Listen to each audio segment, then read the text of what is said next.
Good day, everybody who's out there, whatever time of day it happens to be for you.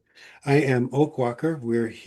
I'm here with my good friend Stronghorse, and he is with me today to do a podcast that we do a lot of these called Earth Medicine for the Soul.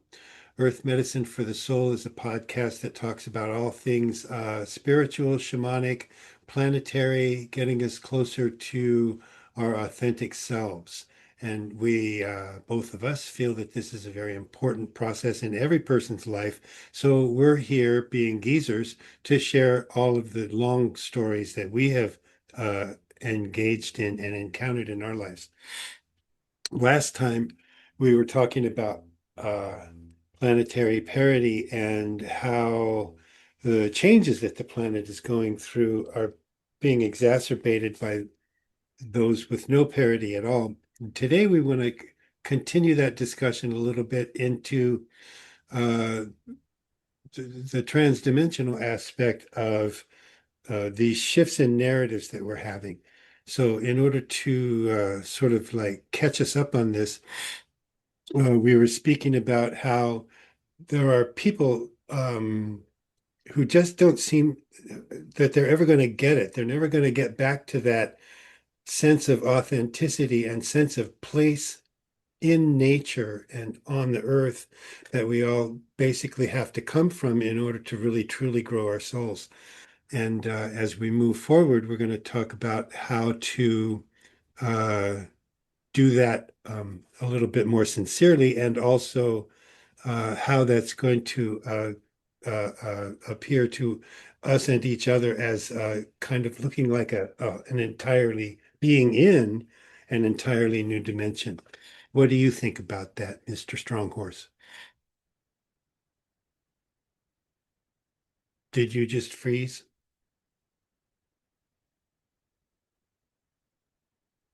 Oh, it looks like I am having. You're frozen. Are you back?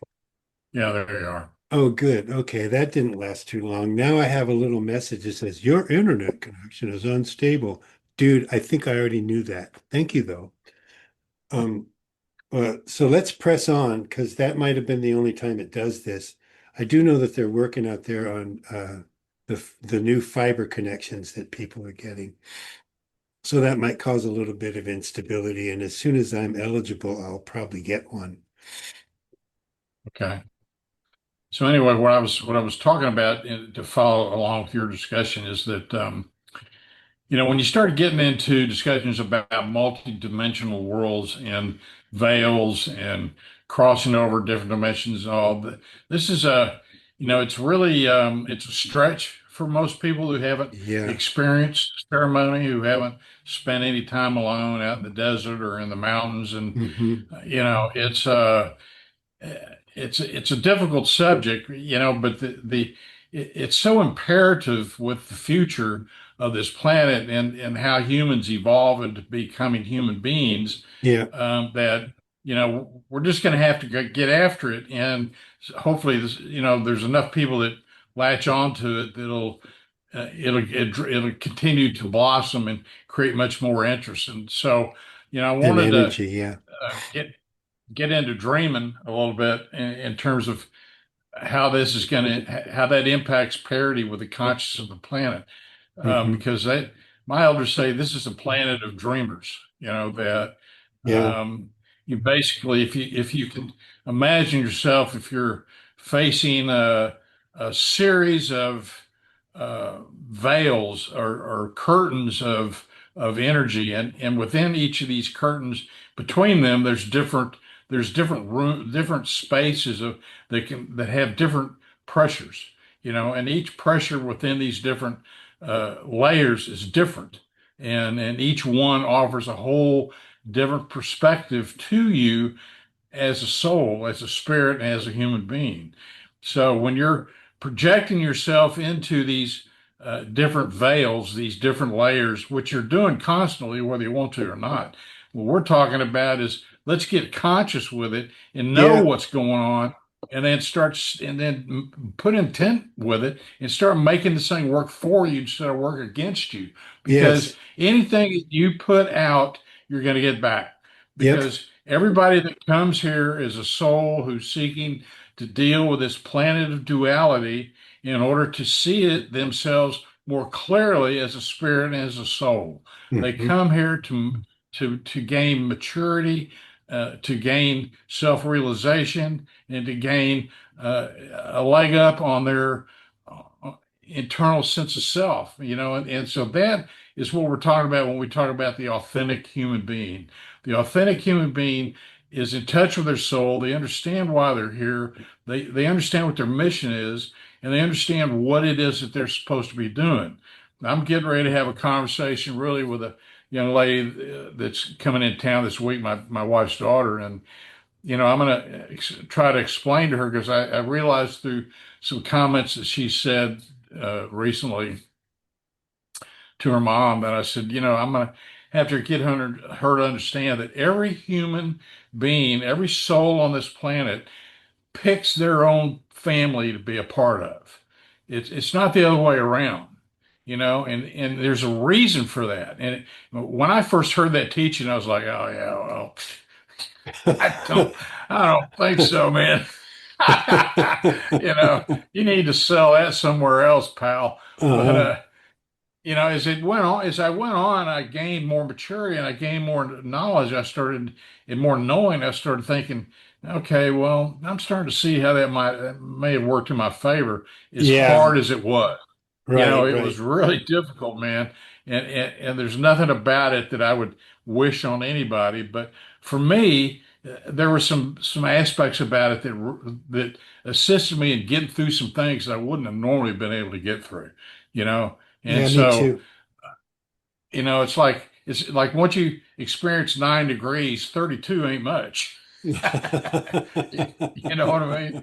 I mean, Yeah. so it's it's like it's like you become acclimated to these different things. All right. So Hmm. in dreaming, you have a personal dream, a collective dream, a universal dream, and a planetary dream, but then a universal dream. So those four dreams is what you set out to accomplish when you sat together with all your other spirit personalities in Uh-huh. council before you came into the physical, Yeah. and you agreed, you made a contract. All right, here's what here's what you're going to do for our collective, for our little soul pod. Here's what you're going to do. You're going to agree to do this. You're going to agree to do that. You're going to look for this. You're going to look for that. You're going to try to accomplish this. You're going to try to accomplish that. And so you're born with all that knowing, and then you immediately forget it. You Uh-huh. know, you Yeah. when you're born, you immediately forget it, and then so it's a matter of trying to remember. It's a gain of gaining memory. There is the key to gaining parity consciousness with the planet. It helps you to remember who you really are. Because when you have that parity, when you have that alignment with those pressures that I just got through talking about, it creates in you a less dense self. And when that density begins to melt away or demystify or whatever, then That's a good word. you start getting more knowing, and you know more about yourself, and sometimes you don't even know how but but something comes to you intuitively or through introspection that is just there's no doubt, there's just no doubt, and it's just you realize, man, that's important. I got to remember that, whatever that thing is, and that projects you onto a path that you and only you understand and appreciate. And you don't need anybody else to come around and tell you whether you're on a good path or a bad path or a stupid path, although they will, because that's just that's the way that's the way we're wired.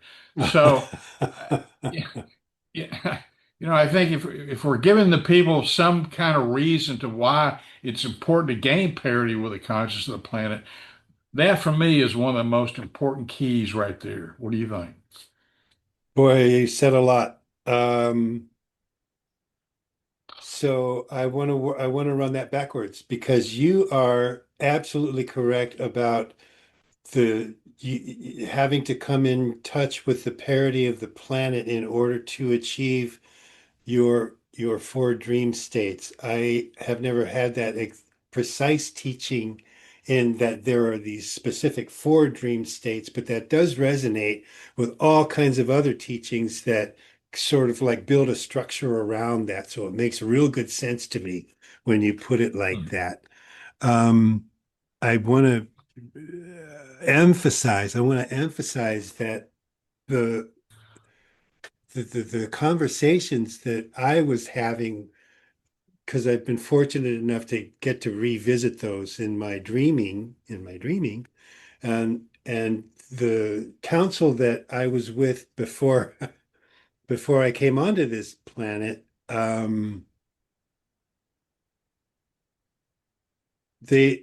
they had very specific things for me to do, but none of them were to influence human history. Okay.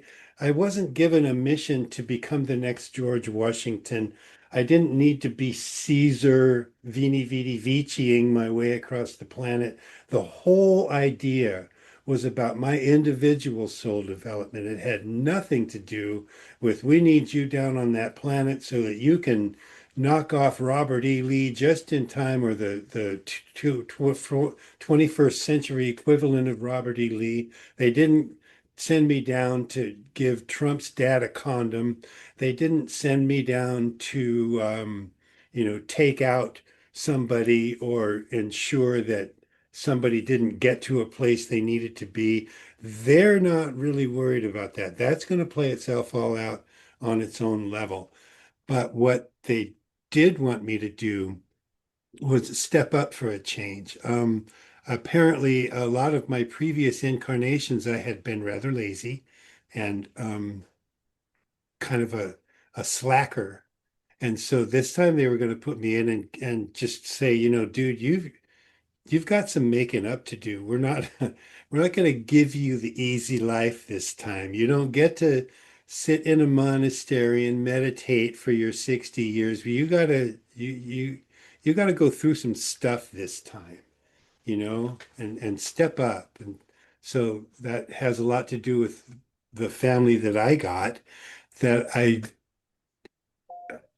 for me to say that I'm grateful that I got that family would be extremely misleading.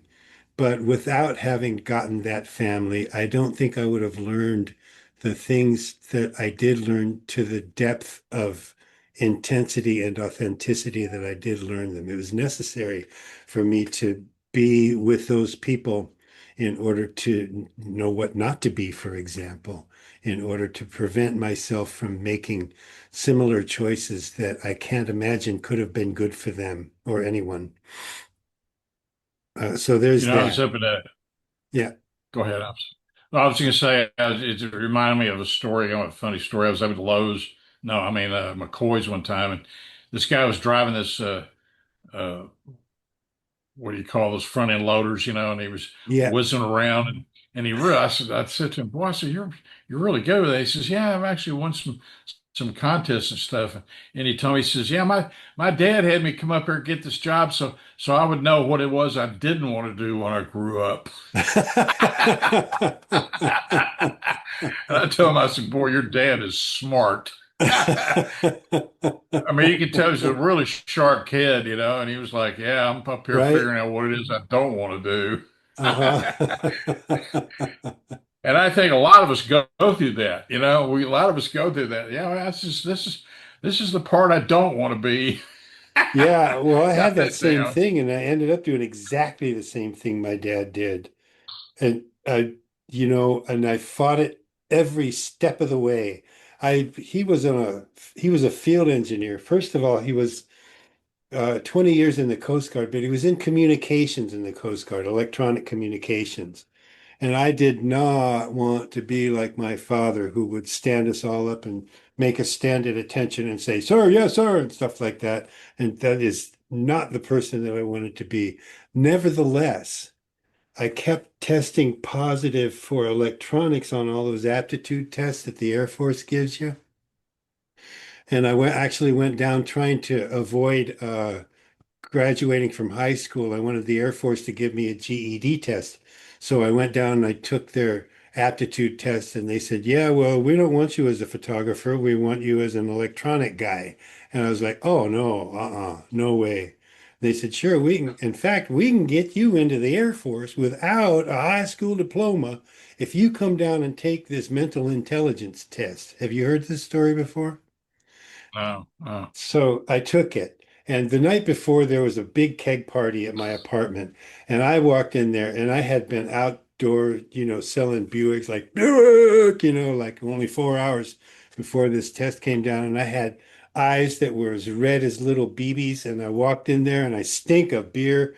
And I'm sitting down and they hand me this test and I got 100 on the test on their mental intelligence test. First person in Reading ever to get 100 on their mental intelligence test. And I have to tell you, it wasn't because I was smart. It was because I had to get out of there. I was sick. It's, I had no intelligence whatsoever, and I just answered all the questions, the ones that made the most sense, right? Just bing, bing, bing, bing, bing. I was the first one done. I got out of there. I got 100 on the test. I don't know how I did that. And then the next day I didn't go and join the Air Force. I went instead and signed up as a firefighter the next day. Anyway, that being said, here I am. I've done my little uh my call to duty, right, by being a firefighter, I thought. And then I end up in electronics school anyway, because I really needed a skill. I had to get out of the kitchens. I was a short order cook. I hated it. I wasn't very good at it really because I didn't like it at all. So I ended up going to electronics school. My second job, I worked for the same man my dad did. Um, he looked at me and he goes, "Oh, you're that guy." He knew me when I was a kid. Yeah. It's like, what are you doing here? And so, as no matter how hard I fought my destiny, that's what happened anyway, I was not going to be like my dad, but sure enough, there I am working for old Uncle Tom. Hey. And so, Yeah. I mm, mean, I'm yeah. sorry. I'm sorry. So I don't No, remember I was how going I to got say, into that. well, it's a good point you're making there, but you're really going kind of jumping around it to get to it. But most of us that have started on this thing are kind of we're on the front lines of this, get tricked into it. Mm, You know, most people don't really go, oh yeah, yeah, I'll do that. I mean, how many times I'm sure you've done the same thing. I've sat around with friends of mine in the deer tribe, and going, oh, man, I'm going to read the writing in that contract next time. right. you know, I don't know Yeah. why I signed that thing.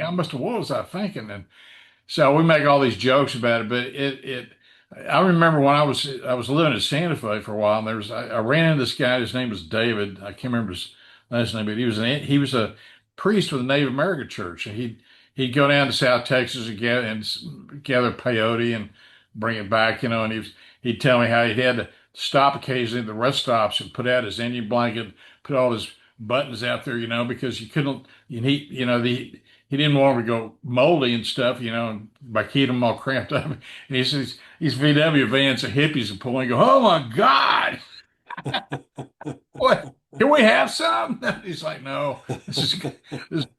So he kept saying to me, "You need to do this, man. You need to get involved in this." And I was like, I'm not. I don't want to be part of a Native American church. I'm white. I mean, that Hmm. just doesn't work. He said, Yeah. "No, this is really important, And I just blew it off. I never did. In fact, I was reading Greg Braden one time, and he was talking about his Indian friend up in Santa Fe by the name of David, and I know it was the same guy. But anyway, you know, and the only reason I went to a workshop with Swifter was because the woman that told me about it said he was a Nagual.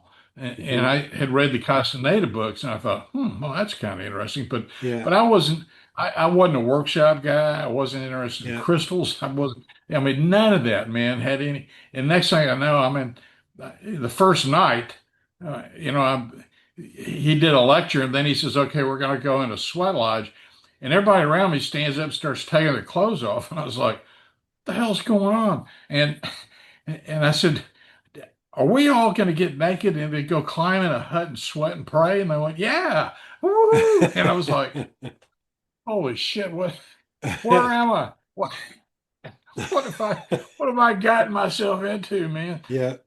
And it was one of the most intense sweats. I mean, I've done over 100 sweats since then, but it Hmm. was one of the most intense sweats I'd ever been in. And, I won't go into a long dialogue about it, but when I came out, I remember thinking, wow, I really do feel different, you know? Yeah. Yeah. I mean, it was a huge change.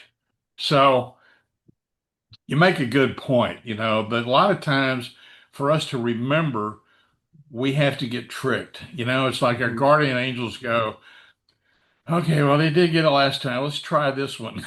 Yeah. I you once know, had a dream where I and was, go ahead. I'm sorry. Go ahead. Oh, I once had a dream where I was just about to incarnate, and they were like, "Yeah, you're gonna love it, man. You're gonna get to, be physical with people. You're gonna have a sense of touch. You're just gonna love this." And I'm on this diving board, right? And I look down and I go, "Is that shit?" And they go, "Yeah."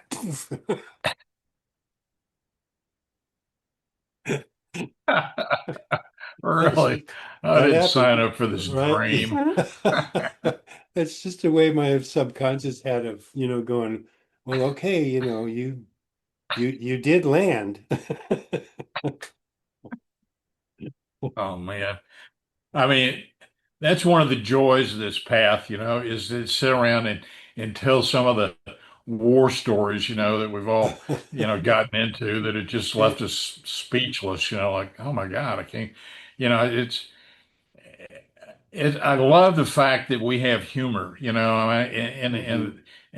and I find it to be one of the more important aspects of, it is for me anyway, of my authentic self is, as I've recounted this story several times recently. What it was, my wife Colleen said to me, she said, she remembers the time we were channeling. I don't know when this was because I don't remember it, but she said that, the order of Melchizedek was taken aback by our humor because they live in a space of pure truth and pure love, Uh-huh. and so that their humor is not really a part of their thing. I mean, it's like if you were to walk into a bunch up there and walk to a bunch of them and go, "Hey, did you hear the one about the pirate and the bird that walked into and a parrot walked into a bar?" And they'd go, "Why would a pirate and a parrot walk into a bar?" Parrots don't drink. Exactly. You're like, never mind. So, so I find it interesting that that we're constantly being tricked into remembering. Hmm. I think it's fascinating, that because you have to have. See, I think God has the greatest sense of humor in the world. I mean, Yeah, I really do. clearly he I mean, does. that's what the Heyoka is all about. And Uh-huh. Swifter used to always have the teaching. The Heyoka is the one who is closest to the Creator because he does everything backwards. Yeah. And So and what yeah, looks like irreverence is actually a growing closer. Because yeah. if I understand the Heyokas correctly, their irreverence isn't for God. It is for your delusions. The irreverence is for your delusions, not uh, irreverence toward the Creator. So that's why he does everything backwards, is because he's putting it in your face. You're not all that good at this, and and I just That's why I mean that's a Hioka move to push you off a dive into a pool ship. I yeah, mean yeah, that's yeah. that's that's the perfect Hioka move. Because Uh-huh. it's like, well, you're taking yourself way too serious. So here you Exactly. go. you know, and So yeah, I mean, I think humor is a big part of it. Hmm. It helps us to not take ourselves so seriously. Um, because I think when you start taking yourself seriously, that's what formulates dogma. Yeah, That's what, and that's end up the dogma then becomes like a route or root thing of way of expressing yourself, and then that moves into cult behavior. yep, Because you're exactly. you start And the next thing you're you know, you're into, bad things, bad things. concentration Yeah, camps.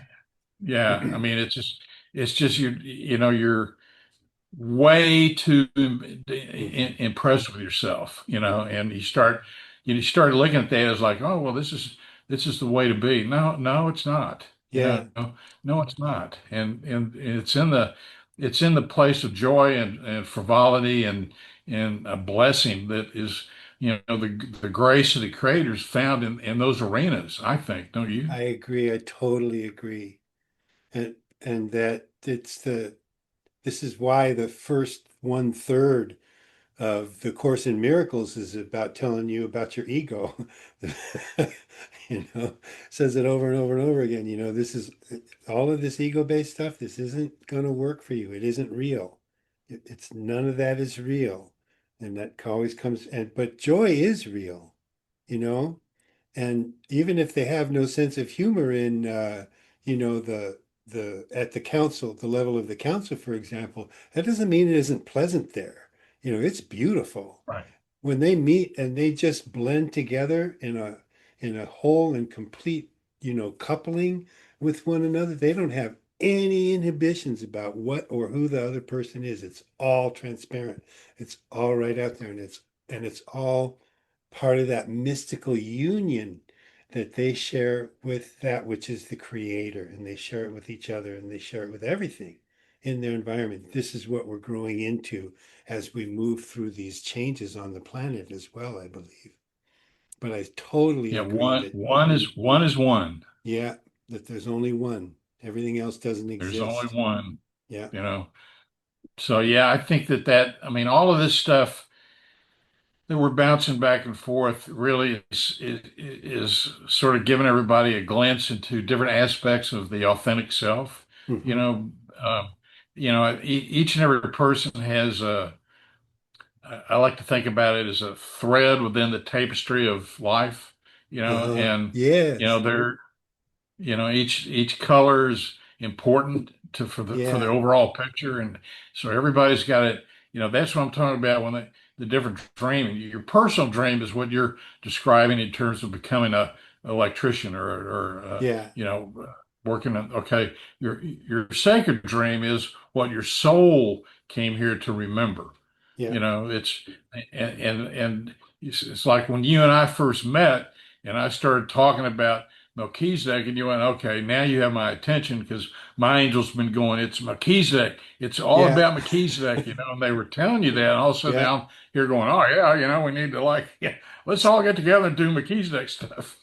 You're like, wow, here it How do is. you do It's that? like delivered to your front door, and so we've been doing that, and Yeah. then so the universal, so that's your second, then your planetary dream is what we're talking about. But how does this fit into our parity with the planet? Hmm. What does that look like? How does it work? What's this cohesion about? And what can we do to help fortify that and to Yeah. help It's teach as if others that's and the show this ground to that others? your path is on. Say that again? That's the ground that your path is on, right? So when Right. you carve a path through a woods, and you can see the dirt underneath where the path is now it's a path. That's the that's the cohesion with the planet. That's the planetary dream. Because you have to be walking on that terra firma. You've got to have something to relate it all to, you know? This, am I making Saw any a great sense quote there? the other day. The guy said, stop looking any other place than where your feet are. Yeah. You know, I Right? thought that was really great. Yeah, that was Yeah. one of my favorites because it makes me feel like it's all right to be where I am. And that's a thing as I get, fearful and overwhelmed at times, that's a saying that I can come back to with regularity and go, this is all going to be okay. And it all is okay.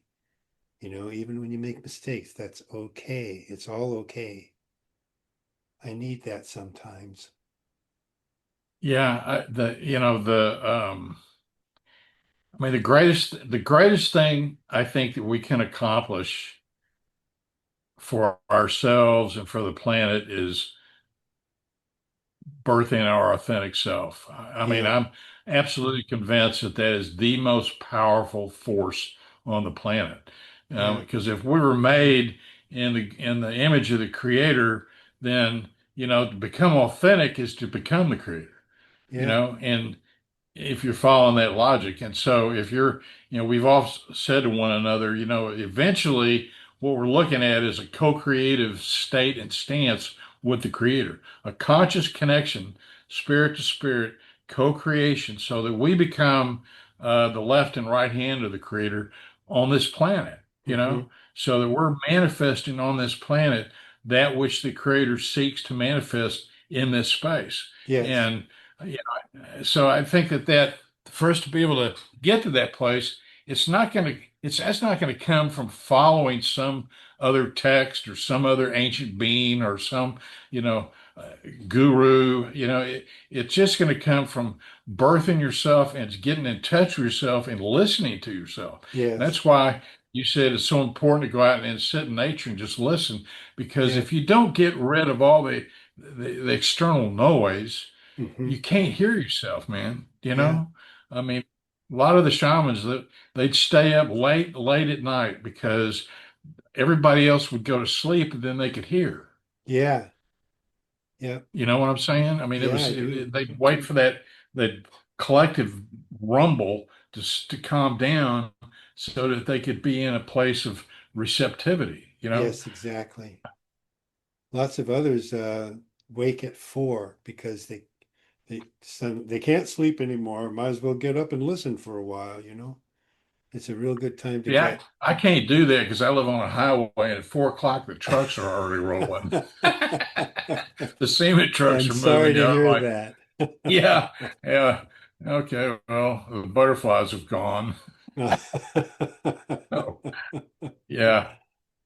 I agree with that 100%. A lot of people, that have the ability to be in a place that's quiet, like you said, a monastery or in the Yeah, mountains or whatever. They're able to get up at that early hour to be able to take advantage of that blessing of the new day. But they have to there again we're talking about the dreaming. They're yeah, dreaming and they have a constant intention. I'm going to step into the day. yeah, I'm going to be joyful for this day. I'm going to be thankful for it coming to me again. I can't wait to greet the sun. Almost every morning, I sit out on my front porch and salute the sun when it comes up. yeah, It's yeah, me like too. it's a Same ritual for way. me, and it's one of the best things I've ever that I can do for myself because I know how Exactly. important it is. Yeah, me too. Well, that's a good place to uh, fade out. Let's fade out now and thank everyone for being with us. We haven't gone too far over, but a little. I want to remind everyone that we are Oakwalker and Stronghorse, and we are Earth Medicine for the Soul. We really appreciate that you made it this far into this discussion, and we want to thank you very much for being here. If you want to keep in touch with us or get to see more of what we do, go visit earth-ems.org, and all of the appropriate links and information are out there for you to share. And as we build into bigger and better things, we're going to report all of that out there on that site as well. So thank you very much. And I am going to tell you that the only thing perfect is the